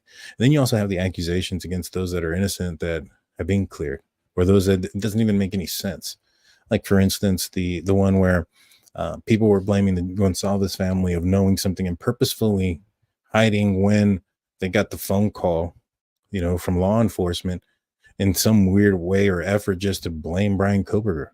Like the family member give two craps about Bryan Kohberger before this incident, and they were like, oh yeah, this is the guy. We have to blame him. Like, those things is where I call the prober. If you're somebody who says, I want to see all the evidence, by all means. But also to turn around and say, I want to see all the evidence, but that guy's guilty with absolutely no evidence. Well, that's a bit hypocritical, don't you think? So that's where I'm at on that.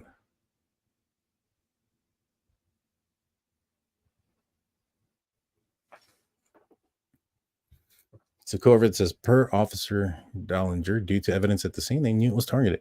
But when was he there? Was he there day one? How many times did they revisit the scene? How many times did forensic go in there and find things after he had seen the scene? Obviously, I think the house was a target. Somebody targeted something in that house. I don't think it was by mistake. I don't think Bryan Kohberger was targeting the neighbor and just so happened to walk into the wrong home and committed the perfect murder in the wrong home. So, and also to sit on a hill and die on that hill of something that was said day one or day two or day three is, let's be honest, ignorant. Facts come in, warrants come in, things happen. In fact, law enforcement thought it was somebody else. You know how we know they thought it was somebody else? Because the defense said that they secretly took DNA from someone. Now, they wouldn't do that if they didn't have some sort of suspicion. So they didn't just focus in on Bryan Kohberger. It wasn't just him. So, you know, if that person got cleared, right? That person got cleared, then, and I'm glad you joined, Twiz, but I'm already going to close this off.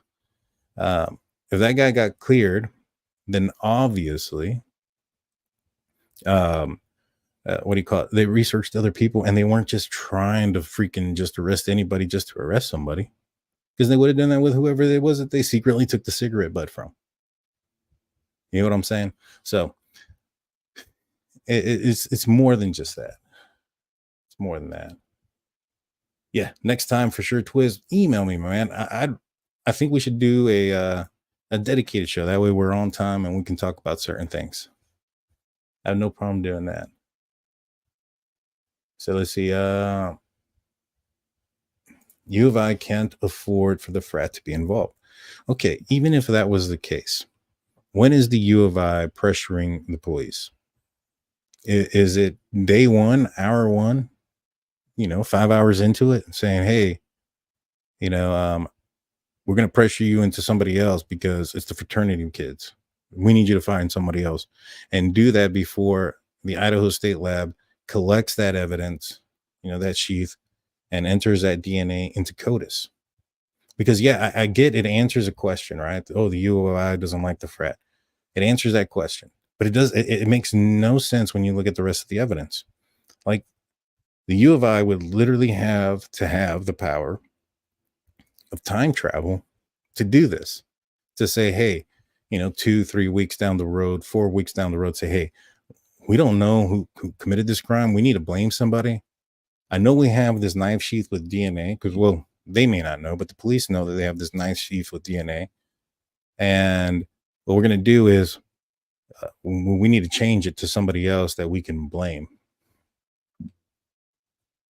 It doesn't make any sense. And I mean, unless you think there's some sort of like Mission Impossible, like super duper weird thing that's going to happen, I don't see how it makes sense. I understand. Yeah, the U of I wouldn't want it to be, a frat student. I get it. They probably wouldn't. But it doesn't mean that because they wouldn't want something to happen, that it's what happened. I'm sure that, the city of Moscow wouldn't have want the mayor to commit a murder, but that doesn't mean that just because they didn't want him to do it, that they would cover for him if he did something. No, those dots don't just connect.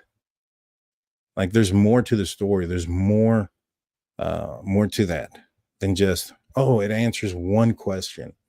It answers why they chose Bryan Kohberger, but it doesn't answer how or when or who. None of those other questions. It just answers one. We need to answer more.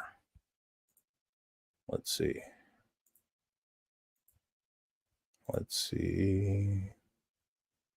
No calling card. He was trying not to leave evidence at all. Actions involving this crime. Calling card is leaving evidence. That's true. That's true. If BK put TOT mom in a box, would Nancy Grace still hate him? If BK put TOT mom in a box, I don't know who TOT mom is. I apologize. I'm not familiar with that.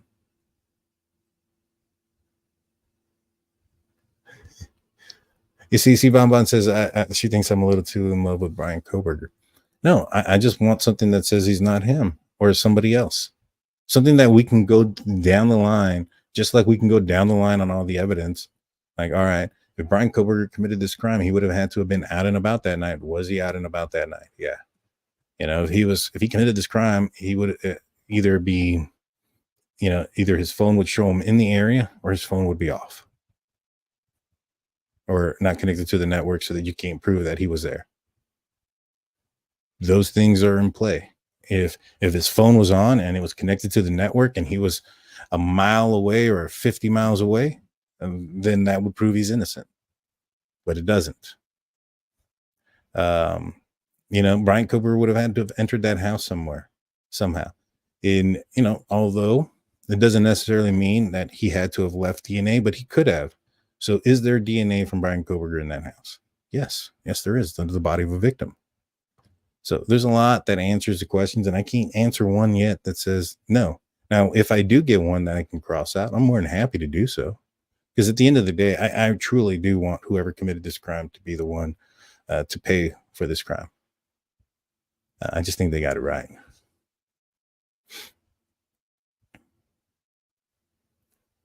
Let's see. What will you say when he is innocent?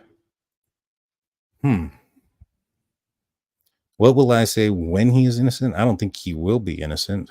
But if he is acquitted of this, I will say that the state dropped the ball, similar to the Florida case against Casey Anthony and the O.J. Simpson trial. And I would challenge Bryan Kohberger to sue me for that. Because, like, as I mentioned earlier, you can go into, a criminal trial. The proof is beyond reasonable doubt. That's not the situation in a civil trial. And I can guarantee you, Bryan Kohberger is going to be sued by every one of those family members if he's acquitted from this. And he's going to have to talk in that lawsuit. It's not one of those where, he can plead the fifth on. So, and it's not one that you have to be beyond reasonable doubt. It's just 51%. So I highly doubt that he's going to be going out there suing people, just like, some of these other people who have been found, quotations, innocent. I don't see a lot of lawsuits for them. Now, there are some people who have been exonerated. There's a difference between that. Some folks who have had DNA exonerate them, and it shows that it wasn't them, or there was some sort of cover up or whatever, which there's no evidence of that in this case. But in those situations, those people can sue. It's not the situation with Bryan Kohberger.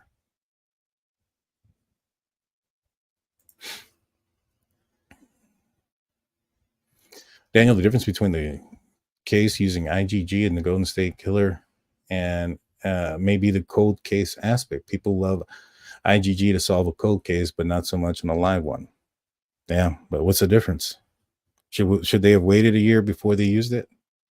And then people would have believed it? It's the same thing. And I know you agree with me, and I know a lot of stuff that you put out there, Tim, is in agreement with myself. I'm not saying that in a negative manner towards you. I'm just saying that in general, that for those that think that, the IgG is only useful in cold cases and not in current ones is hypocritical.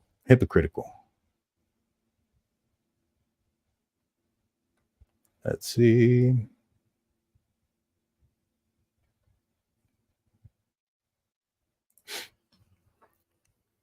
How did they test enough to know it's male, but not to put it in CODIS or do the IgG?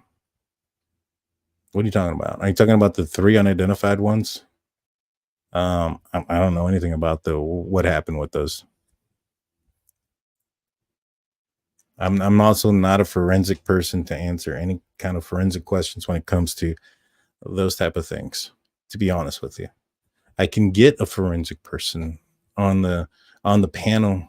We can, in fact, I'll reach out to a couple of forensic individuals who are in forensics, and we can have myself, a forensic expert, discuss some of the questions that you have, because they would be able to answer those questions a lot clearer than I would. And so how aware are you about the parallel construction in the evidence, in the investigation? What parallel construction? What are you talking about?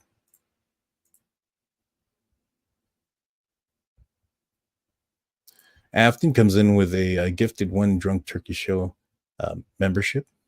Layla says planted. So when did they plant this DNA though, Layla? If the DNA was collected day one and it was entered into CODIS out of Boise, Idaho, when did they plant the DNA? Did they plant it during the commission of the crime? And if they did plant it during the commission of the crime or shortly after, then why? Why would they try to frame somebody? Why are they killing 4 innocent people? Because at this point, what you're saying is that the police were the real killers. And why? Was it because they had too many loud calls to the area There was a lot of other party houses that were having calls to the area. Like, for the police to plant this evidence, you understand that they had to be the ones to have committed this crime. And that's why I say, Kohberger will go up to the point to say that police did this and Bryan Kohberger didn't. This example right here, planted. Law enforcement planted his DNA. When did they plant it? Why would they plant his? When they were planting his DNA, how did they know his phone was not connected to the network? How did they know that, well, one, they would have had to have gotten a car that matched his, plant his DNA. So this was in efforts to ruin Bryan Kohberger's life. It wasn't just so much to kill these 4 individuals. The police wanted to destroy Bryan Kohberger's life by killing 4 innocent people so that they can get to Bryan Kohberger, a PhD student in Pullman, Washington, at Washington State University. I mean, when you say that out loud, do you really believe that? Do you really, really believe that? Put a 1 in the comment section if you believe that. If you believe the police went and committed this crime, planted Bryan Kohberger's DNA, and did this solely to ruin his life. And they knocked out 4 birds in the same stone because they got live call complaints or whatever. Again, it's not that I am not open-minded. It's that I don't allow fantasy and makeup and make-believe and things that are impossible to be an option to be considered open-minded. I consider it being ignorant. Sorry, but it's true.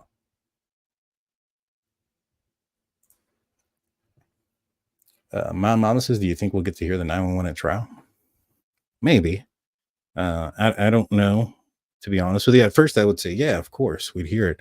But how does the 911 call, benefit or hurt Bryan Kohberger, to be honest?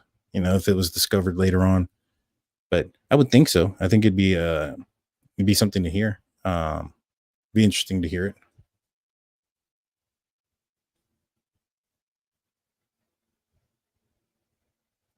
Hey, there's Steve from True Crime Web, our forensic friend. How's it going? Our CSI friend.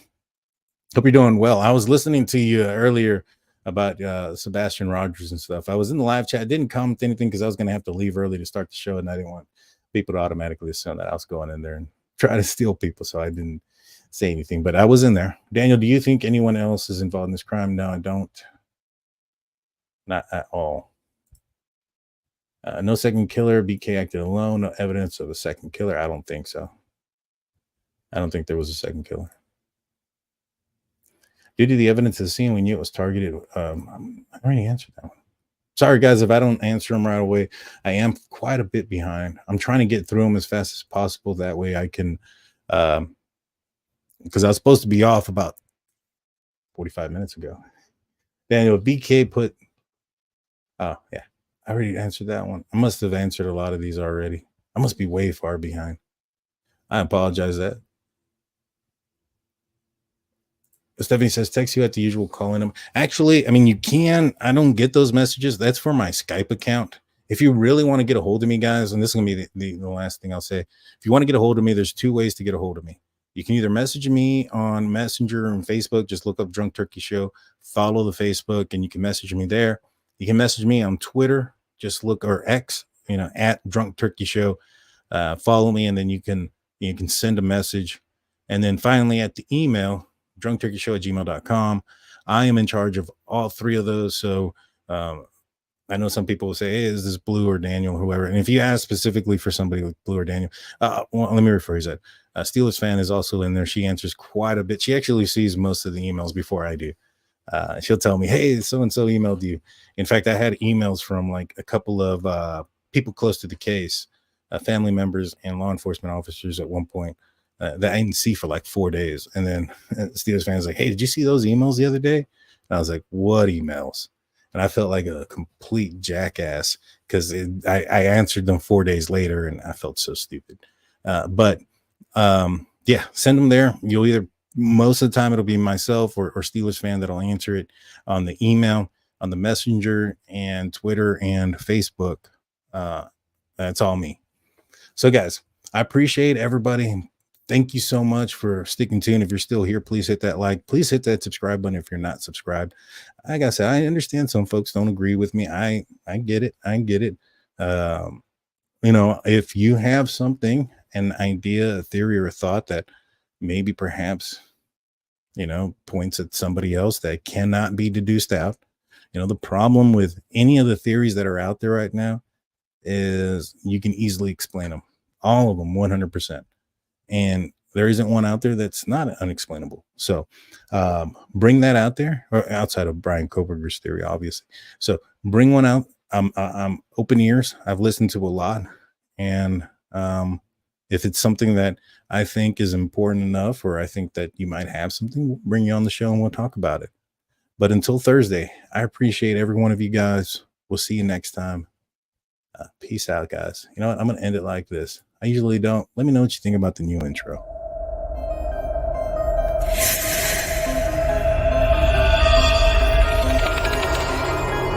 Welcome, ladies and gentlemen, sleuths of the night.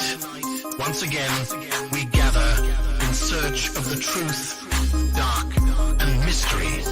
It's the Drunk Turkey Show. Big development today in the investigation into the murders of 4 University of Idaho students. According to state and local officials and court documents, 28-year-old Bryan Kohberger has been arrested. He was arrested and arraigned this morning in Pennsylvania. We have new details on what Bryan Kohberger was doing right before his arrest. Police says a tactical team burst in to arrest the Idaho murder suspect. He was in pajamas and latex gloves, stuffing trash into Ziploc bags. Hey, greetings from the year 3000. It still sucks. This is Philip J. Pride, and you're listening to the Drunken Turkey Show. Your one stop for this sort of thing. Hit that button, like and subscribe. You know what to do, just like every other podcast.